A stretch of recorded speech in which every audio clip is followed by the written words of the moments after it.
para inúmeros eventos para tratar delas. Mas há uma sofisticação no uso da técnica processual. A própria junção da tutela cautelar com a tutela satisfativa de urgência já é uma coisa mais sofisticada, muito boa. Depois que todo mundo compreender, as pessoas compreenderem, e Juventus vai falar disso, eu acho que vai melhorar bastante, vai simplificar, mas para o início é um baque. Olha, veja, eu sou um sujeito que estuda isso há muitos anos, muitos anos. Foi o primeiro grande assunto que eu estudei em minha vida, foi tutela antecipada. Assim, eu queria estudar, se vão quase 20 anos. Eu fui pegar para poder escrever sobre isso, tive dificuldade. Agora, e olha que eu fui um dos sujeitos que montou esse sistema no código. Porque uma coisa é você montar, outra coisa é você estudar para escrever. Eu tive dificuldade, fui, voltei. Eu fico avaliando o que vai acontecer com quem não tem a proximidade com o assunto que eu tenho. Proximidade essa, não só pela condição de professor, mas também pelo sujeito que ajudou a redigir, ajudou a organizar. Então, eu quero fazer só esse alerta para poder não... Porque me preocupa um pouco, que eu tenho ouvido por aí, até num evento, não foi aqui em Fortaleza, foi em Recife, um evento em que o professor estava comigo na mesa, disse que não, esse código aí é uma reforma, o nome de código, 90% igual ao código de 73. Isso é uma irresponsabilidade. Falei para ele, inclusive, que é meu amigo, ele terminou de falar, eu fiz, rapaz, você é um irresponsável. Falei para ele. Irresponsável. É exatamente o oposto do que você disse. Você vê o nível de irresponsabilidade dele, ele me mostrava o material da palestra, ele estava baseado no anteprojeto. Veja, o sujeito estava com 4 anos de déficit. Fazendo uma palestra com 4 anos de déficit. Então, eu fico preocupado, me preocupa muito essa ideia que pode se desenvolver de que nada mudou. Ou que é uma mudança de nome, uma rearrumação dos artigos para acabar com as letrinhas do código. Não é isso. É um outro sistema. Um outro sistema. E para que vocês percebam isso, eu resolvi escolher um ponto, que é o ponto da minha palestra, que é o regime do agravo de instrumento,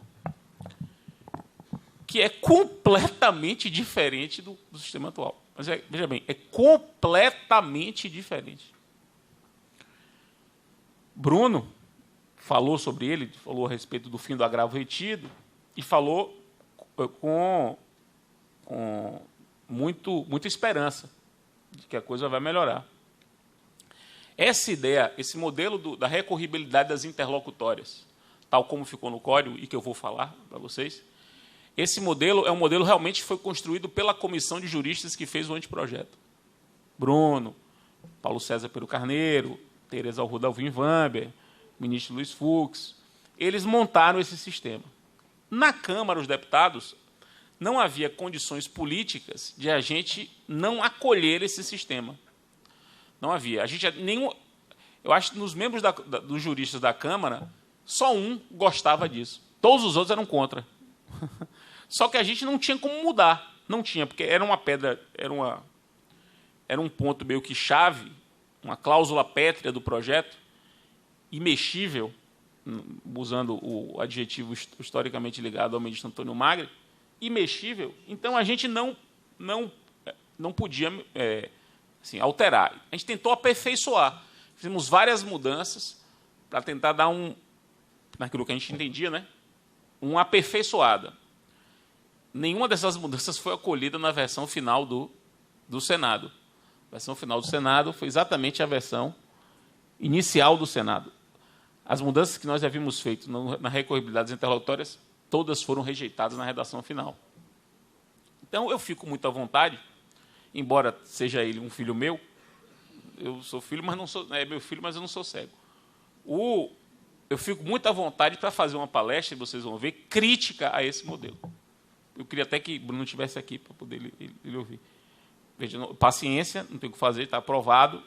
Eu vou fazer as minhas observações críticas e vou tentar propor as minhas soluções para tornar o sistema, pelo menos do meu ponto de vista, um sistema melhor. Eu vou apresentar para vocês o que está acontecendo, vocês reflitam e vejam se eu tenho razão ou não. E nós temos aí um ano para tratar do assunto.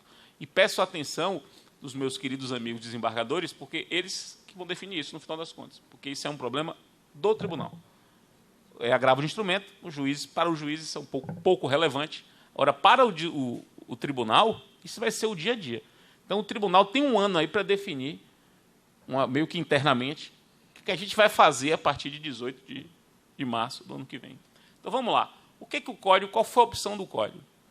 O código disse, as interlocutórias, as decisões interlocutórias, aquelas que não encerram o processo em primeira instância, elas passam a ser impugnadas de duas maneiras. Duas maneiras.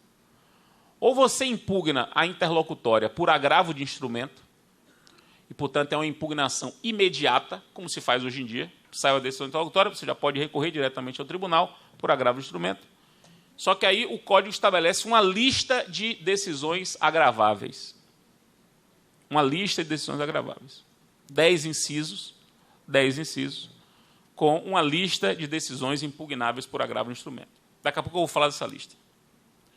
Se a decisão interlocutória não se encaixar em uma das hipóteses dessa lista, ela passa a ser uma decisão interlocutória apelável. Apelável. Ou seja, você não vai impugnar imediatamente, você vai impugnar na apelação. Aí vamos lá, isso é um outro problema. Aí vamos lá, vai impugnar na apelação. Na apelação. Então, a primeira coisa que eu quero dizer é o seguinte, cuidado com quem diz que agora há decisões interlocutórias recorríveis e outras irrecorríveis. É um erro isso. Toda decisão interlocutória é recorrível. Toda. Há aquelas que são recorríveis imediatamente, por agravo, e há aquelas que poderão ser recorridas por ocasião do recurso contra a sentença. Portanto, lá quando for recorrer contra a sentença, o sujeito pode recorrer da sentença e também das interlocutórias proferidas contra ele ao longo do processo, contra as quais não coubesse agravo de instrumento. Porque se cabia agravo de instrumento, tinha que ter entrado com agravo de instrumento. Então, agora, a gente tem que entender o seguinte, que a apelação, que sempre foi vista como um recurso contra a sentença, ela mudou. A apelação é outra coisa agora. Ela é um recurso contra a sentença e contra as interlocutórias não agraváveis. Vamos chamar assim, interlocutórias não agraváveis. Pois bem, esse sistema tem, para mim, pelo menos 3 grandes problemas. 3 grandes problemas. Eu, inclusive, estou escrevendo uma saga, que eu chamei já de saga, que é a saga da recorribilidade das decisões interlocutórias no processo brasileiro. Em 3 capítulos, um capítulo dedicado a cada um desses problemas. Já escrevi um, vai publicar agora na Repo. Já escrevi o outro, que eu acho que vai publicar em maio.